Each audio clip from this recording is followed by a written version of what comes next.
Many folks today have skylights in their home, not realizing that the amount of heat that actually passes through that skylight in the summer absorbs a good portion of your air conditioning, and in the wintertime, the amount of heat loss going through that skylight.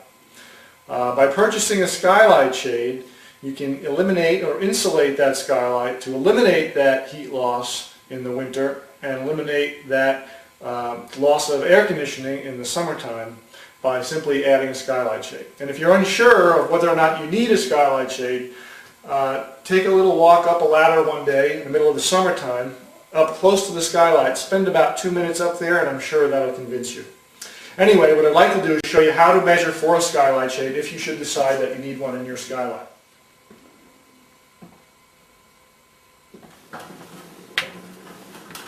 Okay, now it's time to measure the skylight for a shade. And the first type of measure we're going to perform is for an inside-mounted skylight shade. We prefer the skylight shades be mounted inside if they can be. You will need a minimum of 3 inches worth of depth in order to do that. So if you have the depth in the skylight, then we'd like you to measure the width of the skylight in 3 places. The top, which is usually the highest portion of the skylight. Okay, we'd like to get you to measure the width to the nearest 1/8 inch. We'd like you to measure the width in the center of the skylight. And we'd like you to measure the width at the very bottom of the skylight.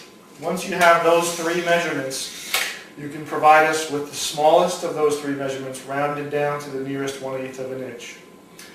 Now we're going to measure the height of the skylight. Again, in 3 places. We'll start at the far left, we'll measure the center, and then the far right, and provide us with the smallest of those 3 measurements, rounded down to the nearest 1/8 of an inch. Now, if you can't mount your skylight shade inside the box, or you don't have the depth, then you can still mount the shade on the outside of the window frame.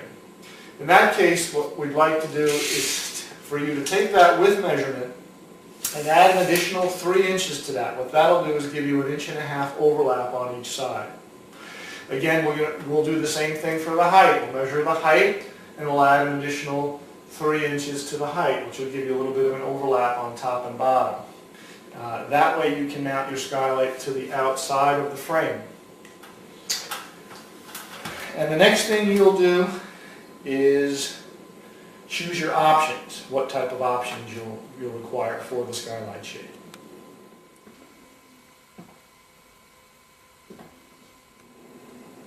Once you've completed the measuring for your skylight shade, the next thing you'll do is select the options. One of the options is whether or not you'd like your shade to be light filtering, which means that light will still pass through the shade, but will give you all the insulating value that you need. The second option will be whether or not you'd like your shade to be a blackout shade. A blackout shade means that no light will penetrate the shade whatsoever. Those are typically used in bedrooms, media rooms, that type of scenario. In all other places, I would stick to the light filtering shade because you'll still have your insulating value, but you won't lose all that light that comes into the room and lights up your room. The only other thing you'll need to decide is in order to operate the shade, because it is a manually operated skylight shade, is whether or not you'll require an operator pole. Some folks do have poles hanging around that they choose to operate their skylight shade with. If not, then we would suggest the operator pole, which is an extension pole. It extends from 6 to 12 feet, so that if the skylight shade is very high, you just need to hook the pole onto the shade and slide it open and closed. Very easy to do. Once you have those 2 things in place, it's just a matter of ordering the shade, and the next thing, of course, would be installing the shade.